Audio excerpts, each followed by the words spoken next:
इत्तेफाक का मैसेज गया है। ये पार्लिमानी रिवायात और जो पाकिस्तान में जज्बा-ए हुब्बुल वतनी पाया जाता है, ये मैं समझता हूं कि आला मिसाल कायम हुई है। और मैं ऑपोजिशन बेंचेस पे बैठे साथियों का शुक्रिया भी अदा करता हूं और उनके इस जज्बे को सलाम भी पेश करता हूं कि पूरी दुनिया में एक पैगाम गया है कि पूरी कौम इकट्ठी है, पूरी कौम मुत्तहिद है और भारतीय जारहियत को शिकस्त देने के लिए अपनी आर्म्ड फोर्सेस के शाना बशाना खड़ी है। जनाब स्पीकर, कुछ हकायक मैं आपके सामने रखना चाहता हूं जिसमें बुज़दिल और डरपोक दुश्मन जिसने रात की तारीकी में जब हमला किया तो वो बेहतरीन जो दुनिया के फाइटर जेट्स हैं, जो टेक्नोलॉजी बेहतरीन टेक्नोलॉजी है, उससे बेहतर टेक्नोलॉजी अब तक दुनिया में नहीं आई, जिनको हम राफेल जेट्स कहते हैं। सुपीरियर टेक्नोलॉजी है इन राफेल जेट्स की। और भारत को बड़ा नाज था कि हमारे पास सुपीरियर टेक्नोलॉजी के ये जहाज मौजूद हैं, तो हम पता नहीं क्या पाकिस्तान का नाकाबिले तलाफी नुकसान कर देंगे, खुदा ना खास्ता। और ये जो नाज और जो गरूर था, अल्लाह ताला का फजल है कि जिस नीयत से और जिस इरादे से वो पाकिस्तान की तरफ देख रहे थे और पाकिस्तान का नुकसान करना चाहते थे, उसमें उनको हजीमत उठानी पड़ी, उनको शर्मिंदगी हुई। और शर्मिंदगी भी ऐसी कि अब उस खिफ़त को मिटाने के लिए उन्होंने अपनी स्ट्रैटेजी चेंज की है। जनाबे वाला, पाकिस्तान में जो जज्बा पाया जाता है, जो जोश पाया जाता है और जो इत्तेहाद और इत्तेफाक पाया जाता है,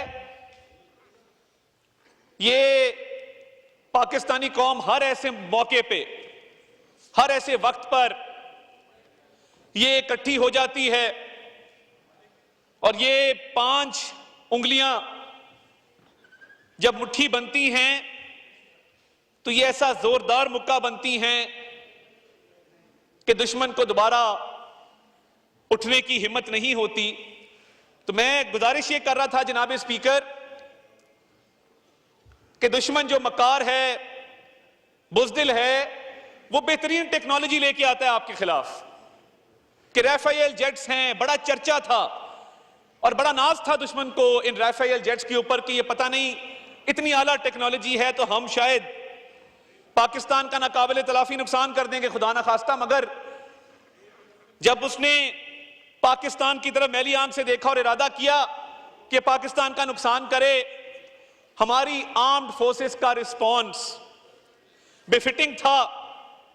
और ये जो तैयारे गिरे हैं, ये सिर्फ तैयारे नहीं गिरे, ये पूरी भारतीय कौम का गरूर गिरा है, उसका नाज गिरा है, भारतीय कौम का मुराल गिरा है इन जहाजों के साथ। और ये राफेल कंपनी वाले भी पूछते होंगे इनसे कि तुमने तो हमारी भी रेपुटेशन खराब कर दी। और वो पूछ रहे हैं, आप देख रहे हैं उनके शेयर्स नीचे गिरे हैं, जो मैं ऑब्जर्व करता रहा हूं। और हमारे JF-17 थंडर का अगर आप देखें और हमारे शहीनों को इस फ्लोर ऑफ द हाउस से हम आपको सलाम पेश करते हैं, आपको सलूट करते हैं कि आपने जिस हिम्मत से, जिस जवामर्दी से उस नाज को, उस गरूर को खाक में मिलाया। और पिछली दफा तो हमने यहां पे फैंटास्टिक टी पिलाई थी, अभी भी टी तैयार थी यहां पे, फैंटास्टिक टी वॉज रेडी। मगर क्योंकि इस दफा दुश्मन भाग गया तो टी की हमने इस दफा होम डिलीवरी की है। ये राफेल जेट्स गिराना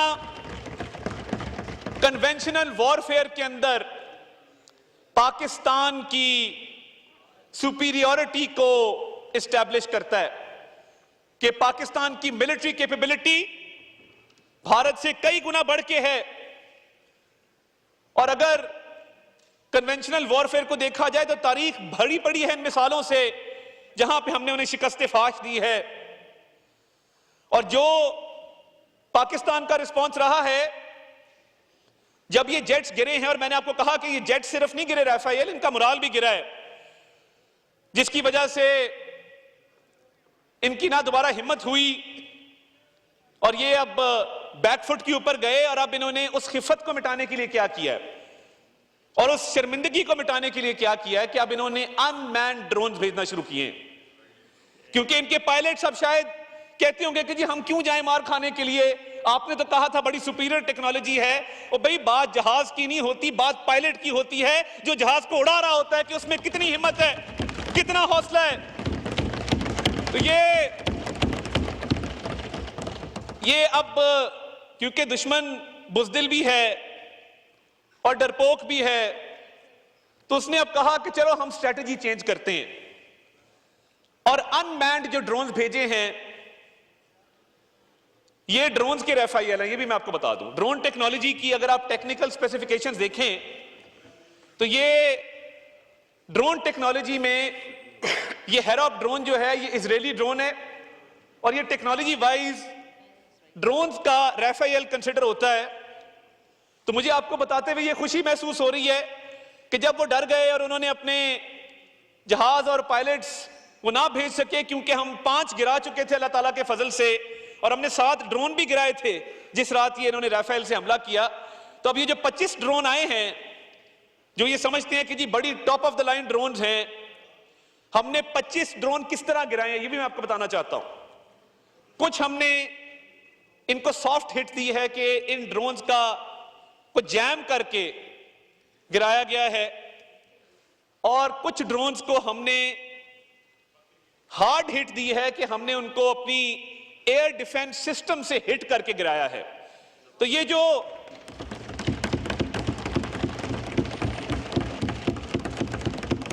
जो भारतीय मीडिया आपको राफेल जेट्स का मलबा दिखा रहा है, और ये हमारी कामयाबी थी कि क्योंकि कन्वेंशनल वॉरफेयर में पाकिस्तान आर्म्ड फोर्सेस का एक सुपीरियरिटी डेवलप हो गई, एस्टैब्लिश हो गई, इंडियन मीडिया ने मलबा दिखाना शुरू कर दिया।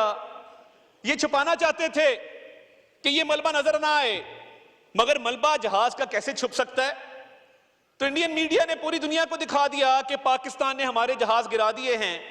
अब शर्मिंदगी मिटाने के लिए, खिफत मिटाने के लिए आप 100 बहाने कर लें, मगर ये जो मलबा उठा रहे हो, हमारे यहां हमने जो ड्रोन्स गिराए हैं ये जगह जगह वॉर ट्रॉफीज पड़ी है हमारी, जो हम अपने म्यूजियम्स में रखेंगे और अपनी कौम के बच्चों को बताएंगे कि जब भारत जहाज से हमला ना कर सका और उसके हमले को पसपा किया गया तो ये उसके पायलट्स ने इनकार किया। तो ये अब ड्रोन्स आए थे जो एक एक करके हम गिरा रहे हैं। और मैं पूरी कौम को कहना चाहता हूं कि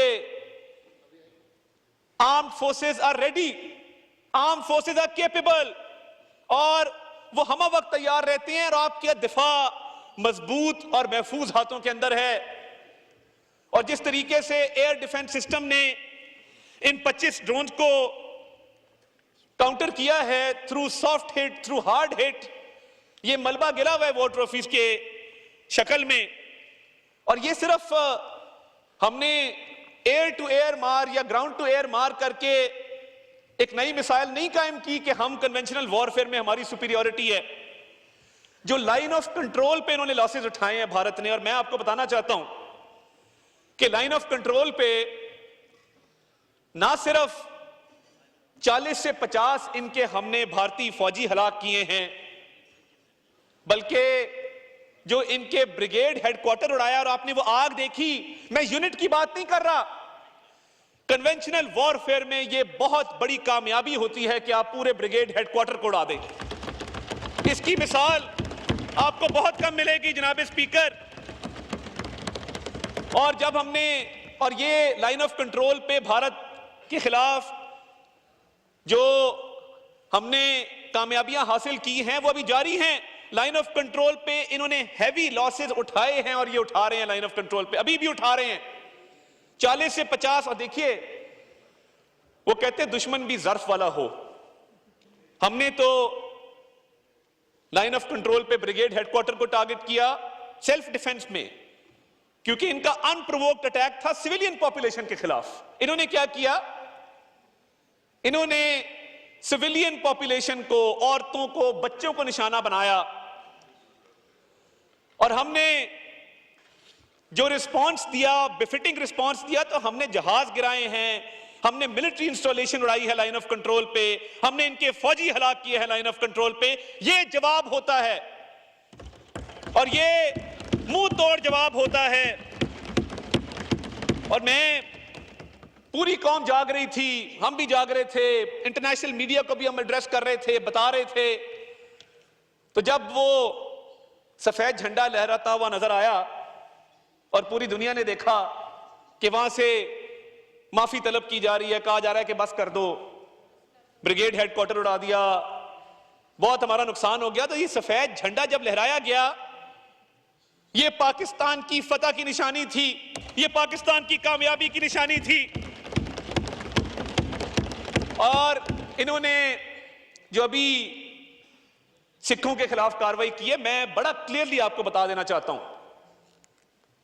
इन्होंने, इनका अपना ड्रोन गिरा है उस गुरुद्वारे के ऊपर, और इनका अपना ड्रोन है जिसने वहां पे सिखों का नुकसान किया है, क्योंकि इनको नजर आ रहा था, दुनिया भर से आवाजें उठ रही थी कि कोई सिख पाकिस्तानी फौज के खिलाफ नहीं लड़ेगा।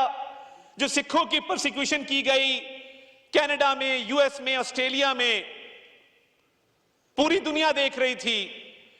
तो इसके पीछे भी इनके मजमूम मकासद हैं कि सिखों को टारगेट करो, उनके जज्बात उभारो पाकिस्तान के खिलाफ। Let me make it very clear कि ये सिविलियन को टारगेट करना ये आपका वतीरा होगा। हम कभी सिविलियंस को टारगेट नहीं करते। हम जंग के अंदर भी आला ज़र्फी की मिसालें कायम करते हैं। हम जंग के अंदर भी जानते हैं कि दुश्मन को जवाब किस तरह देना है। ये इधर भी सिविलियन पॉपुलेशन को अटैक कर रहे हैं, अपनी टेरिटरी में भी कर रहे हैं। मैं अब आपको यह बताना चाहता हूं कि जो बदला होता है ना, बदला, आपने देखा कि जो पुलवामा का, पहलगाम के फॉल फ्लैग ऑपरेशन थे, और उन दोनों मामलात के बाद भारत ने 10 दिन 12 दिन बाद उसको जवाब बना के, उन झूठे वाकयात को जवाब बना के पाकिस्तान की तरफ जारियत की, जिसका एक का हमने जवाब दिया, एक का हम जवाब अभी भी दे रहे हैं। तो ये जवाब पाकिस्तान की तरफ से, वो अंग्रेजी में कहते हैं revenge is a dish best served cold, ladies and gentleman. और कल नेशनल सिक्योरिटी कमेटी ने यह बात वाज़ेह कर दी है कि आर्म्ड फोर्सेस को पूरा इख्तियार दे दिया है कि at a time place of their choosing वो भरपूर इसका जवाब देंगे। और जिस तरह उस दिन मिलिट्री स्पोक्स पर्सन ने कहा कि आप शुरुआत तो आपने कर दी, मगर आगे ही एक मामला कहां जाता है, यह फैसला इंशाअल्लाह ताला हम करेंगे। रेस्ट अश्योर्ड जवाब आएगा, भरपूर आएगा। वो कब आता है, किस शक्ल में आता है, इसका फैसला छोड़ दिया गया है। नेशनल सिक्योरिटी कमेटी ने फैसला करके आर्म फोर्सेस को यह इख्तियार दे दिया है, तो इसमें किसी को कोई शक नहीं होना चाहिए। Let there be no doubt. और देखिए, इंटरनेशनल कम्युनिटी भी देख रही है कि पहल भारत करे, पहलगाम की कोई एविडेंस फराहम ना करे। पाकिस्तान ने कहा कि इन्वेस्टिगेशन कराओ, उस तरफ भी ना जाए, अनप्रोवोक्ड हमला भी करे, सिविलियंस के ऊपर हमला करे और उसके बाद विक्टिम भी बने और अग्रेसर भी बने। ये नहीं चलेगा जनाब स्पीकर। इंशाअल्लाह ताला इसका मुंह तोड़ जवाब दिया जाएगा, इसका मुंह तोड़ जवाब दिया जाएगा। मैं कौम को यह पैगाम देना चाहता हूं कि आपकी सेफ्टी सिक्योरिटी बहुत मजबूत हाथों में है और इसका जब भी रिस्पांस दिया जाएगा, जैसे भी दिया जाएगा, rest assured it will be befitting और भरपूर तरीके से मुंह तोड़ जवाब दिया जाएगा। मगर ये मामलात कभी उजलत में नहीं होते, कभी जल्दबाजी में नहीं होते। ये ऑपरेशनल डिटेल्स, स्ट्रेटेजिक डिटेल्स ये तय होती हैं और उसके बाद जवाब दिया जाता है। तो ये हमारा बुज़दिल दुश्मन जो अब अनमैन्ड ड्रोन्स भेज रहा है अपनी शर्मिंदगी मिटाने के लिए, खिफ़त मिटाने के लिए, वो किसी भूल में ना रहे। पाकिस्तान ने अल्हम्दुलिल्लाह नैरेटिव डोमेन में, डिप्लोमेटिक डोमेन में शिकस्त फाश दी इनको। और ये जो पहलगाम के बाद इनकी कोशिश थी कि ये मजलूम बने, हमने इनको वो मौका डिनाई किया क्योंकि हम हक सच पे थे, हम सच्चाई से बात कर रहे थे, हम पूरी दुनिया को बता रहे थे कि ये पहलगाम से पाकिस्तान को जोड़ने की नाकाम कोशिश कर रहे हैं और इनके पास तो सबूत कोई नहीं था और इन्वेस्टिगेशन भी कराने से ये भाग रहे थे। पाकिस्तान ने तो बता दिया दुनिया को कि एफआईआर कैसे रजिस्टर होती है 10 मिनट के अंदर, और 9 लाख फौज मौजूद है इलीगली ऑक्यूपाइड इंडियन कश्मीर में। तो ये टेररिस्ट जो कह रहे हैं कि आए थे, वो आए कैसे और वो गए कैसे? जब आप 2-3 किलोमीटर भी बगैर चेकिंग के वहां पे ट्रेवल नहीं कर सकते, तो ये क्या 9 लाख फौज वहां पे सिर्फ कश्मीरी मुसलमानों पर मजालिम ढाने के लिए रखी हुई है? अपने सिक्योरिटी, अपने इंटेलिजेंस फेलियर को पाकिस्तान पे डालना बगैर सबूत के। पूरी दुनिया ने कहा कि इंडिया के पास एविडेंस नहीं है। ये तो वो कौम है जिसने 90,000 जानों का नजराना पेश किया है दहशतगर्दी की जंग में, और हमारे शोधा की फहरिस्तें आज भी हमारे लिए मेडल हैं। इस हाउस ने भी शहादतें दी हैं, आर्म फोर्सेस ने भी दी हैं, पुलिस ने भी दी हैं, हमारे शहरियों ने भी दी हैं और हमारी तो कौम के बच्चों ने भी दी हैं। एपीएस का हमला, कल उसकी याद दोबारा ताजा हुई जब इन्होंने सिविलियन पॉपुलेशन को अटैक किया। तो मैं ये वाजे कर देना चाहता हूं कि रिस्पॉन्स आएगा, जरूर आएगा, मगर उसको हम चूज करेंगे कि वो कब देना है, कैसे देना है। और भारत क्योंकि नॉन काइनेटिक डोमेन में नाकाम हो चुका, नैरेटिव डोमेन में, फॉरेन पॉलिसी में, और अब अपनी खिफत मिटाने के लिए काइनेटिक डोमेन में, कन्वेंशनल वॉरफेयर में भी मात हुई जब जहाज गिर गए, और अब अनमैन्ड ड्रोन्स की तरफ आया है, वो भी 25 गिरा दिए हैं। तो इनको तो शर्म आनी चाहिए। तो मैं एंड पे सिर्फ इतना कहना चाहता हूं, बातिल से दबने वाले ए आसमां नहीं हम 100 बार कर चुका है तू इम्तिहान हमारा। ए अर्ज़े पाक तेरी, ए अर्ज़े पाक तेरी, हुर्मत पर कट मरे हम, अब तक रवा है तेरी रगों में खून हमारा। पाकिस्तान जिंदाबाद।